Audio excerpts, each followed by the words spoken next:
We've all seen it. Scrolling through Instagram only to stumble upon a convention video where someone asks fellow con-goers what the best anime is of all time. Among the bevy of answers, you'll hear the usual suspects. The popular anime titles. But even more likely, you'll probably hear respondents give their personal favorites, seemingly oblivious to the question. It comes in other forms too. Think of Twitter, I mean X, where OP requests for people to list the best anime of all time. Titles based on one's personal preference and opinions will dominate the replies, often radiating with the energy of a hype man. Once more, it misses the point. Every fan has that one subjective affinity, that soft spot for a particular anime. That's natural as humans, to feel, to opine. However, the original question posed, what is the best anime, is itself objective. There's a clear distinction. One can be fond of something artistic and simultaneously admitting in objective terms, it kind of stinks. Think of the movie The Room. I did not hit her. It's not true. It's bullshit. I did not hit her. I did not. Oh, hi, Mark. So let's think about this and return to the question. Objectively, what makes a good anime? It's more than just your opinion or my opinion. We all have a say in making that determination. And in order for us to come to some form of conclusion, there has to be a set upon criteria in order to formulate an answer. It provides a necessary structure for the discussion that's as important as knowing the rules of a particular game. Without it, there's no common language for any form of thought to be exchanged. And it's not like learning a new language, since this criteria wouldn't stray too far from the criteria we generally use for film. A clever plot, compelling characters, dynamic cinematography, strong acting, thoughtful editing, captivating sound design, an enthralling score, dazzling animation, and on and on and on. You get the picture. More specific to anime, we can include how well it's adapted from the manga, when applicable, whether or not the pacing throughout the series is balanced, the originality of the character design, the appeal of the opening and closing sequences, as well as anything else that's popped into your little head. Given the nature of a series, we may want to even hold off on judgment until the series is complete. After all, there's a world where it could be promised never landed, if you catch my drift. More and more anime that fits within the parameters of this criteria is being produced every year.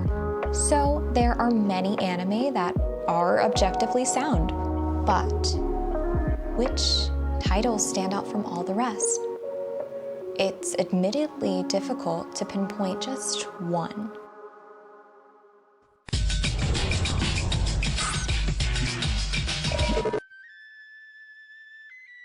The anime that solidified my love for the art form would have to be Inuyasha. Well, to be fair, I didn't realize that there was a difference between Western-made cartoons and anime until I saw Inuyasha as a kiddo. I fell in love with the animation, the music, the story, and the half-demon the series is named after.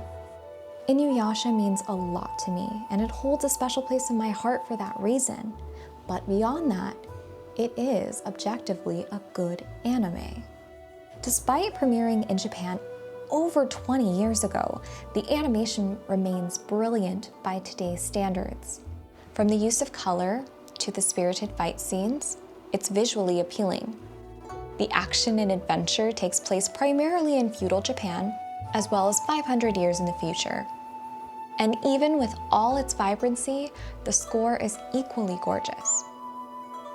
The world building proves to be immersive, the characters are engrossing, the voice acting for both sub and dub seamlessly brings everything to life. Not to mention the fact that the music choices for the closing credits, amazing, chef's kiss. It'd be so easy to do a video essay solely on the excellence of this anime, but I'll save that for another day. It's not unfounded to see Inuyasha appear on some list for the best anime, but in 2024, it's never in the top 20. If you zero in on the best isekai, you're more likely to find Inuyasha in the top 10.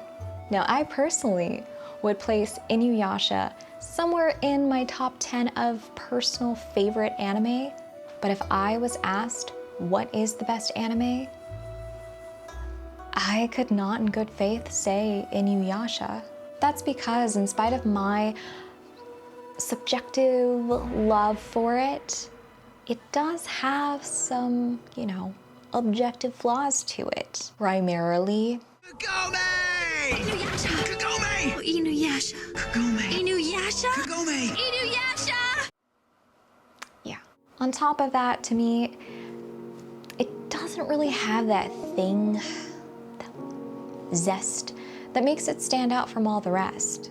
In light of that, some people may see it differently or disagree, and that's great. It doesn't have to be one thing or another.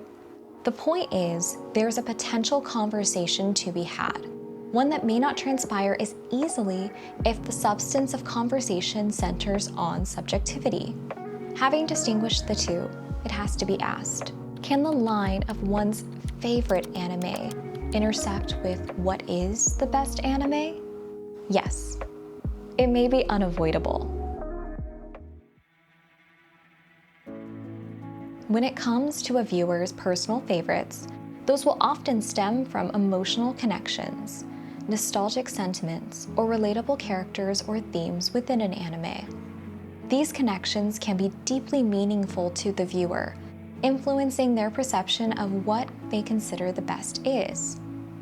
After all, our personal experiences shape our taste and preferences. But again, what about objectivity? How would one reconcile their own personal biases in an objective evaluation of anime, or anything for that matter? There are ways to approach it, namely by analyzing anime based on that agreed upon criteria that we briefly discussed earlier. Yet even then, the conundrum persists. Even with one side in mind, the other bleeds through, as it often does. The criteria meant to ground assessment in objectivity becomes uprooted. One may prioritize narrative complexity, emotional resonance, animation quality, or any number of different things in the highest regard. This subjectivity is inherent to human nature and undeniably counterintuitive to the aim for objectivity, but at the right levels, it adds richness to discussions surrounding art. These discussions have to go further than, this anime is overrated, this anime is underrated. Diving in deeper and articulating further why you feel something is overhyped or why something is more deserving of praise allows for the conversation to flow. Analytical conversations about our impressions of and feelings about anime not only deepen our understanding of the medium, but also create a greater appreciation for the diverse perspectives within the subculture. Of course, it won't stay exclusively on the side of objectivity, but who cares? Everyone benefits when conversations about anime engage with the objective parameters first, rather than shying away and secluding oneself solely within the abstract world of subjective whims. As we've been discussing, anime encompasses a lot of cinematic and artistic elements to help tell the story.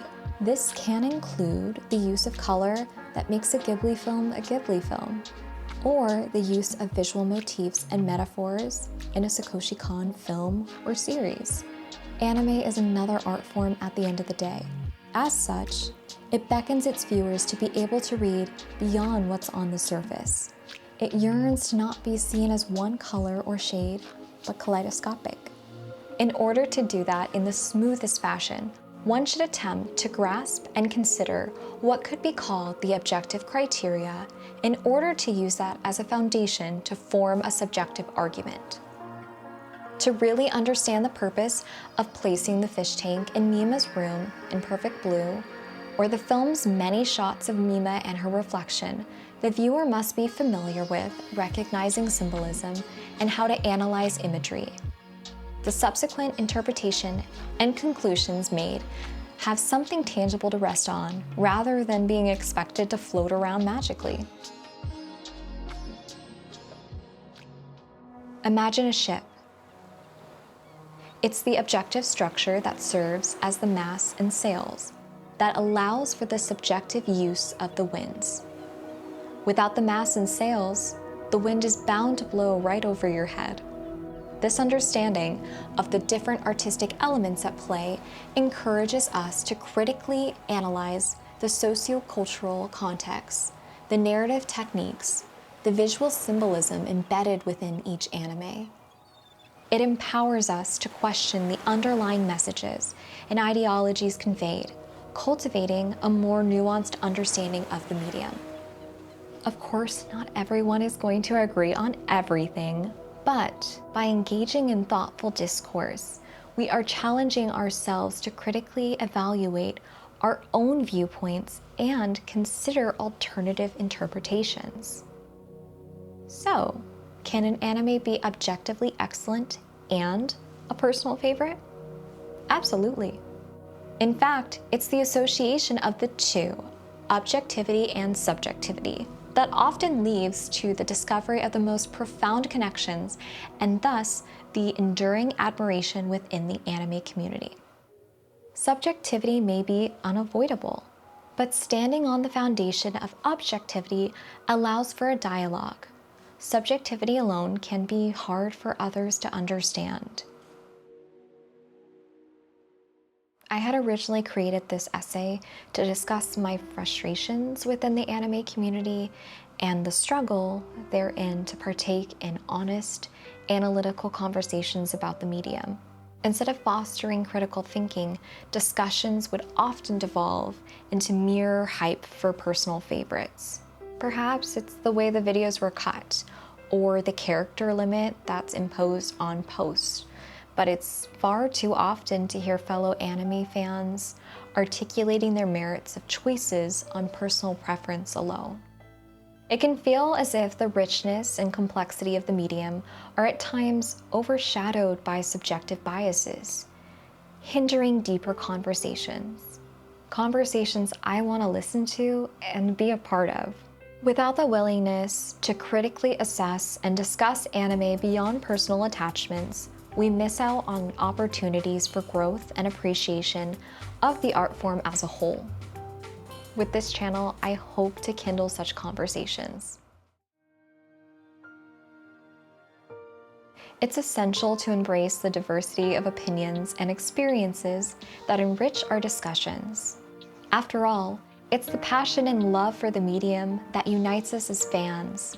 And perhaps, by recognizing the intersect of personal favorites and objective quality, we can appreciate the vast tapestry of anime that continues to captivate and inspire us all.